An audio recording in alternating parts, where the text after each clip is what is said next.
Hello दोस्तों। आज की कहानी पक्ष। अरे प्राची, जरा सिंक में पड़े बर्तन साफ कर देना। मम्मी जी की आवाज़ प्राची के कानों में टकराई। जी अभी करती हूँ। 1 साल की बेटी सनाया को तैयार करती हुई प्राची ने जवाब दिया।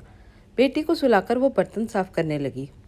प्राची बर्तन साफ कर ही रही थी कि देवरानी अंजलि आई और खाने के जूठे बर्तन रखकर चली गई। बर्तन साफ करके हटी ही थी कि पापा जी ने पकौड़ों की फरमाइश कर दी। प्राची पकौड़े बनाने लगी। ये सारा काम खत्म करके देखा, घड़ी में 4 बजे थे। उसे जोरों की भूख लगी थी। वो खाना खाने बैठी तो देखा एक ही रोटी बची थी। आज भाभी ने खाना बनाया था। उन्हें इतना भी नहीं पता कि घर में कितने लोग हैं, उस हिसाब से रोटियां बनानी चाहिए। वो गुस्से में बड़बड़ाती हुई एक रोटी सब्जी से खाना खाने लगी। प्राची और निकुंज की शादी को लगभग 5 साल हो चुके थे। घर की तीनों बहुओं में प्राची दूसरे नंबर की बहू थी।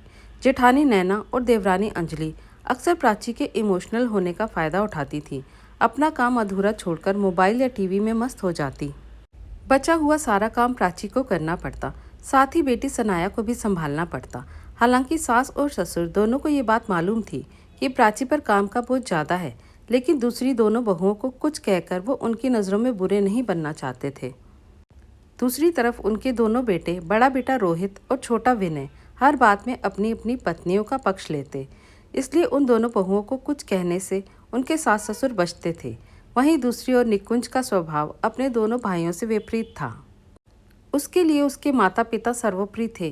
वो प्राची को चाहता तो था, लेकिन बात जब माँ बाप या भाइयों की आती तो उसे प्राची गलत लगती। प्राची जब भी उसके सामने इन सब बातों की शिकायत करती तो प्राची को ही समझाने लगता।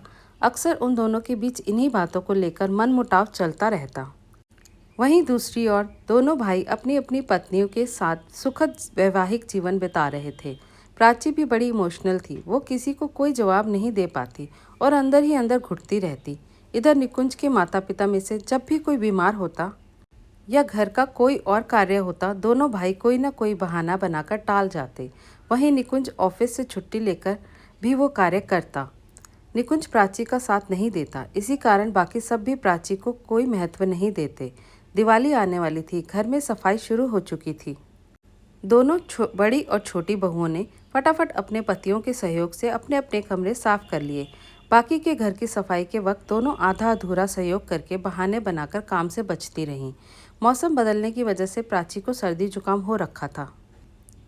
मम्मी जी ने प्राची को सहयोग करने को कहा। प्राची ने तबीयत ठीक ना होने की बात कही तो वो नाराज़ हो गई और अकेली ही काम करने लगी। इसी बीच निकुंज ऑफिस से आया और उसने माँ को अकेले काम करते हुए देखा तो प्राची पर बरस पड़ा।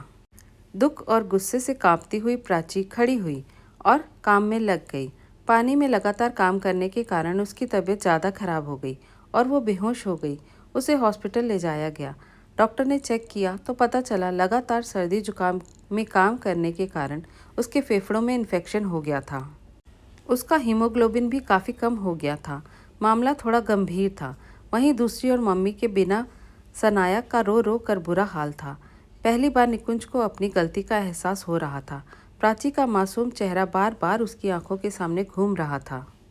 इस मुश्किल घड़ी में उसके माता पिता के अलावा कोई और हॉस्पिटल में नहीं था। प्राची की एक मुंह बोली बहन सनाया को अपने घर ले गई। पूरे 1 हफ्ते के इलाज के बाद प्राची की हालत में सुधार आया था। निकुंज प्राची से मिलने पहुंचा। प्राची घर चलने की जिद कर रही थी। मुझे घर ले चलो निकुंज, मुझे सबकी याद आ रही है। सनाया कैसी है? दिवाली आने वाली है, सारा काम बाकी है, कैसे होगा सब? प्राची बोले जा रही थी। सनाया ठीक है प्राची, निशा के घर है। तुम्हारे बीमार होने के बाद निशा उसे अपने घर ले गई थी। कल तक तुम डिस्चार्ज हो जाओगी, फिर हम घर चलेंगे। और रही बात काम की, तो डॉक्टर ने तुम्हें रेस्ट करने को कहा है। जब तक तुम ठीक नहीं हो जाती तुम कोई काम नहीं करोगी। लेकिन मैं अब ठीक हूँ निकुंज। नहीं प्राची, तुम ठीक नहीं हो और तुम्हारी इस हालत का जिम्मेदार सिर्फ मैं हूँ। तुम अपने माँ पापा का घर छोड़कर मेरे भरोसे आई थी। तुम्हारा ख्याल रखना मेरी जिम्मेदारी थी। लेकिन मैंने ही तुम्हें नहीं समझा प्राची। गलती मेरी है। मम्मी पापा और भाइयों के प्यार में मैं इतना अंधा हो गया था कि तुम्हारी ओर ध्यान ही नहीं दे पाया। सच है, जिस औरत का पति उसकी कद्र नहीं करता फिर उसकी कद्र कोई नहीं करता। मुझे अपनी गलती का एहसास हो गया है प्राची। मैं आज ही माँ पापा से बात करता हूँ। अब से घर में सभी लोग बराबर काम करेंगे। अगर कोई आपत्ति हो वो अलग रह सकता है। अब से मैं तुम्हारी हर छोटी से छोटी खुशी का ध्यान रखूंगा प्राची। तुम मुझे समझ गए? मुझे और कुछ नहीं चाहिए। निकुंज, मुझे आज मेरी सारी खुशियाँ मिल गई, कहकर प्राची ने निकुंज के कंधे पर सर रख दिया। निकुंज ने भी हौले से प्राची का हाथ दबा दिया, इस वादे के साथ कि अब से वो हमेशा प्राची के साथ खड़ा रहेगा। धन्यवाद दोस्तों। कैसी लगी आपको आज की ये कहानी? ज़रूर बताइएगा। अच्छी लगी तो लाइक और शेयर भी ज़रूर कीजिए। नए हैं तो चैनल को सब्सक्राइब करना बिल्कुल भी मत भूलिए।